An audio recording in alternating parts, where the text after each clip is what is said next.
Assalamualaikum adik-adik. Hari ini kakak mau bercerita tentang Uwais Al-Qarni. Bismillahirrahmanirrahim. Di pinggiran negeri Yaman tinggallah seorang pengembala domba bernama Uwais Al-Qarni. Ia terkena penyakit kulit belang-belang di sekujur tubuhnya, sehingga orang-orang sering mengejeknya.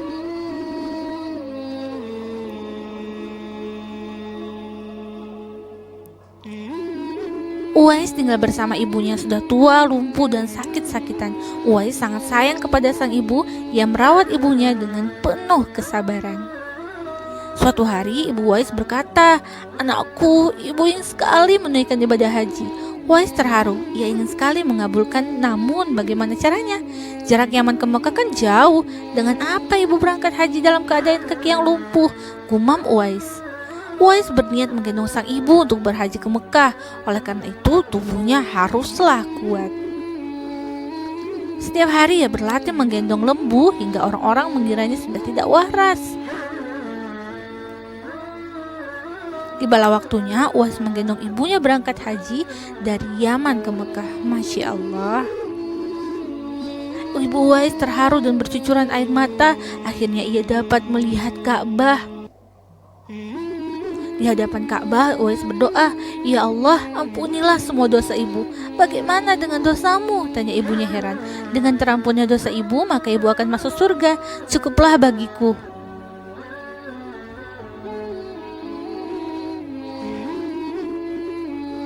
Sepulang dari Ka'bah, Uwais seketika sembuh dari penyakit kulitnya. Hanya tertinggal satu bulatan putih di telapak tangannya. Uwais ingin sekali bertemu dengan Rasulullah SAW di Madinah, namun ia juga tidak bisa meninggalkan ibunya dalam waktu yang lama. Ia minta izin kepada ibunya untuk menemui Rasulullah. Ia akan segera kembali setelah bertemu dengan Rasulullah SAW. "Pergilah anakku, temuilah Rasulullah, dan segeralah engkau kembali pulang," ujar sang ibu merestui.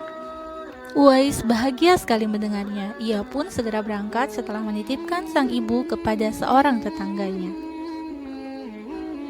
Namun sayang, begitu tiba di Madinah, Uwais tidak bertemu dengan Rasulullah. Beliau sedang pergi berperang dan ia hanya bertemu dengan Aisyah radhiyallahu anha.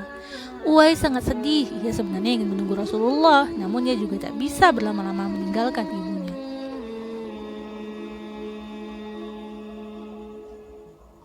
"Aku harus segera pulang karena ibuku menunggu di rumah. Sampaikan salamku untuk Rasulullah ya Ummul Mukminin," ujar Uwais kepada Aisyah radhiyallahu anha. Dan ia pun pulang ke Yaman dengan hati yang sedih. Beberapa hari kemudian Rasulullah pulang dari medan perang. Beliau bertanya, "Apakah ada seseorang yang mencarinya?" "Benar ya Rasulullah, beberapa hari yang lalu seorang dari Yaman datang mencarimu, tapi ia tidak dapat menunggu karena tak ingin meninggalkan ibunya terlalu lama," jawab Aisyah. "Kalau kalian ingin berjumpa dengannya, perhatikanlah, ia mempunyai tanda putih di telapak tangannya," ujar Rasulullah kepada para sahabat di suatu hari. Aisyah radhiyallahu anha dan dua sahabat Rasulullah, Ali dan Umar, tertegun mendengarnya. "Suatu ketika, apabila kalian bertemu dengannya, mintalah doa dan beristighfar. Dia adalah penghuni langit." Uwais tidak pernah bertemu Rasulullah hingga Rasulullah wafat. Meski tak pernah bertemu, Uwais sangat mencintai Rasulullah, begitu juga Rasulullah sangat mencintai Uwais. Berpuluh tahun kemudian Uwais meninggal dunia. Para tetangga yang selama ini memandangnya sebelah mata sangat kaget menyaksikan apa yang terjadi di hari pemakaman Uwais. Saat Uwais hendak dimandikan, tiba-tiba banyak orang yang tak dikenal saling berebut untuk memandikannya. Orang-orang tak kenal dan itu berduyun-duyun datang mensolatkan dan mengantarkan Uwais. Siapa orang-orang itu? Beberapa orang mengira mereka adalah jelmaan para malaikat yang sengaja turun untuk mengikuti dan menghadiri pemakaman Uwais. Uwais begitu mulia di sisi Allah dan para malaikat penghuni langit, sebab ia sangat berbakti kepada ibunya. Uwais sangat terkenal di langit meski tidak dikenal di bumi. Nah, adik-adik sekalian, itulah kisah tentang Uwais Al-Qarni, seseorang yang terkenal di langit karena ketaatannya dan kecintaannya kepada Allah dan Rasul-Nya, serta karena baktinya kepada ibunya, yang telah membawa ibunya ke Mekah hanya dengan cara menggendong ibunya. Masya Allah.